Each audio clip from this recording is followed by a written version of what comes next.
lounge and a regular ride. Right. And you can actually have like meetings in there. You can actually like meet someone. I was really impressed by it. We toured a whole bunch of airports before the movie. So now you're recording. Now I'm going to shut up. Now I won't have anything to say. Talk about how you are adjusting to now being considered a quote-unquote major filmmaker with clout. You're not a kid anymore. How can you use the power? It's honestly it's a little scary. I feel like I'm much more happy when I feel like I'm the guy they don't see coming. I'm much more happy when I'm coming from behind. But all you can do is try to make personal movies. And when things are going for you, and your movies are doing well, and people like them, and actors want to work with you, it's very easy to make personal movies. This movie that I'm writing right now, I know what actors I want for it. I'll be able to go to them easily, and presumably it'll be an easier green light than my first movie or my second. And when things aren't going so well, it'll be a little harder. But that's kind of it. It's easy to also think about kind of where your films sit and what your filmography will look like when you're done. And I think it's good to think about that to a certain extent because it keeps you from making bad choices. It keeps you from making bad movies. Or, I should say, it keeps you from doing movies for the wrong reasons.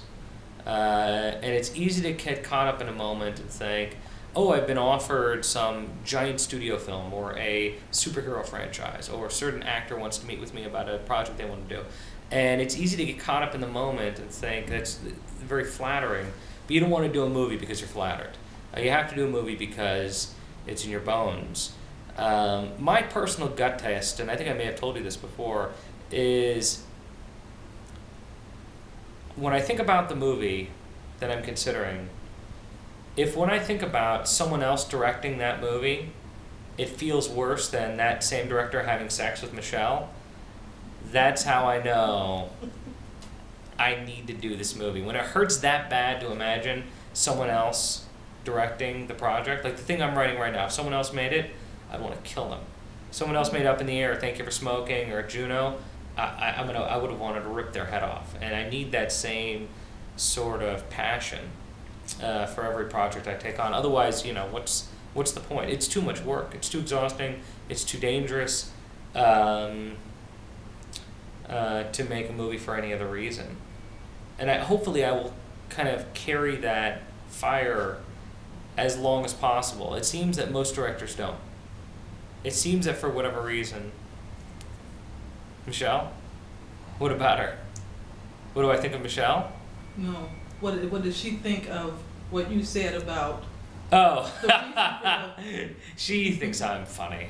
I make my wife laugh, and that's important in our marriage, let me tell you. Frankly, she wants me to be fixated on the right things as well. Even during this award season, she wants me to be fixated on my next movie, on the work. Because that's really what it's about at the end of the day.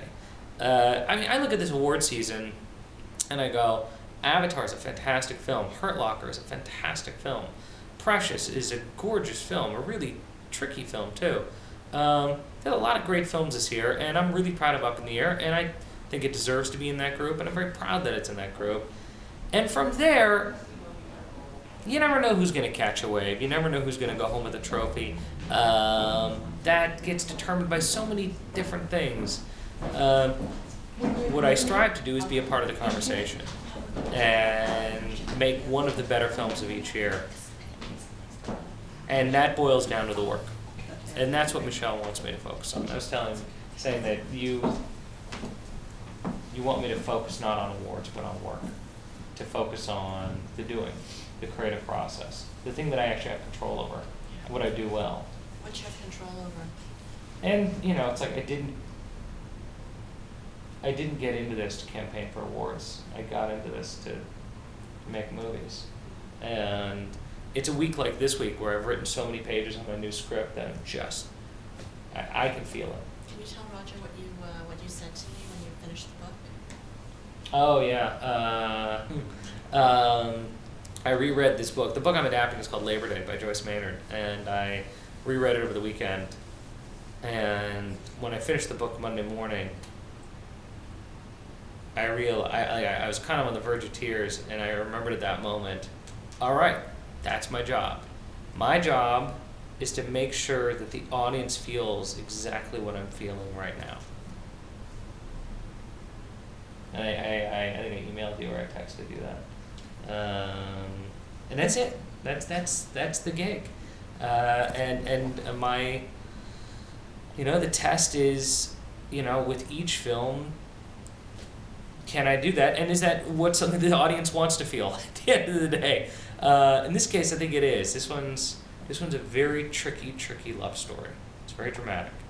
And it's funny. I was talking about Cameron a little bit ago about how that tentacle in the abyss was the first step of an evolution that led to the character in Terminator 2, and how Avatar very much seems to me like a first step to the evolution of something that we don't even know, that I imagine is somewhere in Cameron's head right now. And I feel as though Thank You for Smoking was the first step to making Up in the Air. That I needed to go through a kind of a 3-film journey to make Up in the Air, which dealt with so much of what I wanted to say about the politics of this economy, the politics of midlife crisis, and female midlife crisis versus male midlife crisis, and the complex identity crisis that working women go through. There's all these ideas, and they kind of started with Thank You for Something, and they built towards Up in the Air, and now I feel like I'm starting a new journey with this film, Labor Day, that deals with a very complex drama, and I may not nail it on this film. This may just be my first step.